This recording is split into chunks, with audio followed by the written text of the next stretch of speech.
jaaliyada Soomaaliyeed gaar ahaan kuwa ka soo jeeda gobolada Sool, Sanaag iyo Cayn ee ku dhaqan dalkan UK ayaa isugu soo baxay barnaamij aad u ballaaran oo lagu qabtay albaabka hore ee aqalka looga arrimiyo dalkan Britain waxayna dibadbaxayaashaasi ka cabanayeen kordhinta lacago deeq ah oo dalkan Ingiriisku hore u siin jiray maamulka Somaliland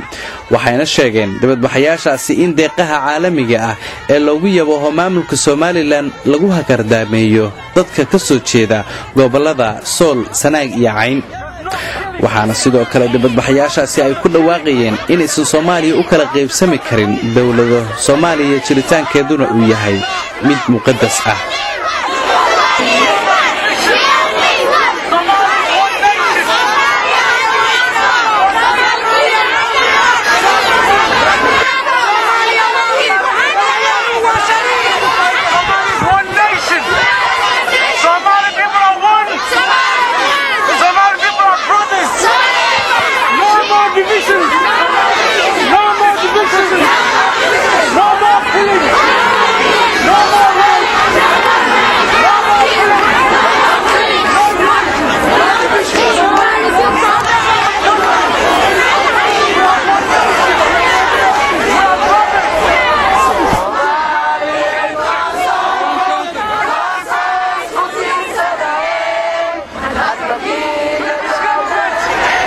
ujeedada maanta mudaharaadkan wuxuu ahaa taageerada Soomaali weyn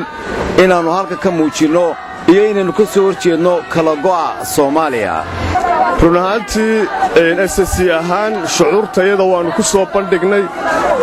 qoraallo afka Ingiriiska ku qoran oo dhammaystiran oo waafiyana waanu gaadhsiinay sidii aanu u gaadhsiin lahayn fariintayada kama dambaysta taasoo ah inaanu hor joogsanno kuwa doonaya Soomaaliya inay kala gooyaan taasoo ah Soomaaliya inaan u baahnay in la kala gooyo ee ah Soomaaliya mid qura oo jihad kaliya leh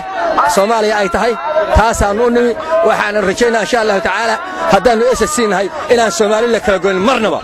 mana aqbali doono kuwa doonaya inay Soomaaliya kala gooyaan taas waxay noo muujinaysaa in shacbigan uu midnimada ummadda Soomaaliyeed diyaar u yahay Soomaali kala goodana annagu diyaar uma nihin sida awgeed hadii lagu dilayo dadka Soomaaliyeed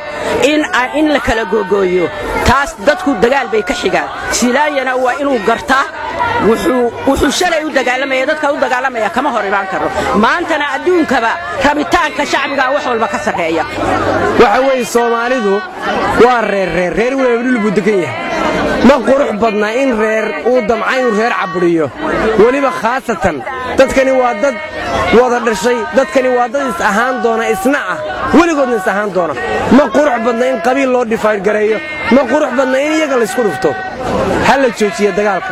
dagaal wiil baa ku dhintay ee wiil kuma dhasho annagu nabad baan doonaynaa dadka gobolada degan waa dad isla dhalanay waa dad aan walaalanahay waa dad aan abiyaysid isla leenahay dhiigooda dooni mayno dhiiga yagana noo daayaan gacannimo iyo walaalnimo iyo darsinimo aan u ogolnahay waxaan u soo banaan baxnay inaanu muujino codkayaga iyo magacayaga waxaanu nahay inaanu tusno annagu waxaanu nahay British people Somali British baanu nahay tagaskaanu bixino inaan loo misuse gareeyo oo si xun loo isticmaalo marka Somaliland la siiyo haddaad u fiirsatid sawirkan waa inaan Soomaaliyeed oo u dhashay deegaankayaga SSC waxa wax lagu yeelay oo gacmihiisa iyo lugihiisa ku beelay waa cashuurta aanu siino weeye aanu dalka ka bixino ee dad badan oo European ah ama Ingiriis ah cashuuraha ay bixiyaan waxa loogu talagalay in lagu caawiyo dadka in wax lagu yeelo looguma talagalin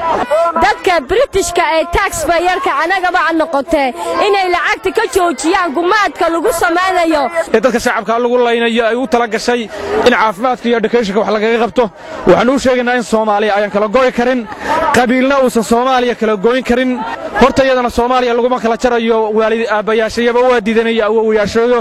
annana ogolaan mayno in horta iyada Soomaaliya lagu kala gooyo waana u dhimanaynaa nimanka goostay haday goosteen danahooda u goosteen laakiin annaga ma doonayno ma ahan barnaamijkii koowaad oo noocan oo kala ah sida wararku nagu soo gaarayaan waxa meelo badan oo ka mid ah dunida ka kala soconaya barnaamijyo noocan oo kala ah oo looga cabanayo dagaalada ka soconaya deegaanada Karshaale Hagoogane iyo Meygaagle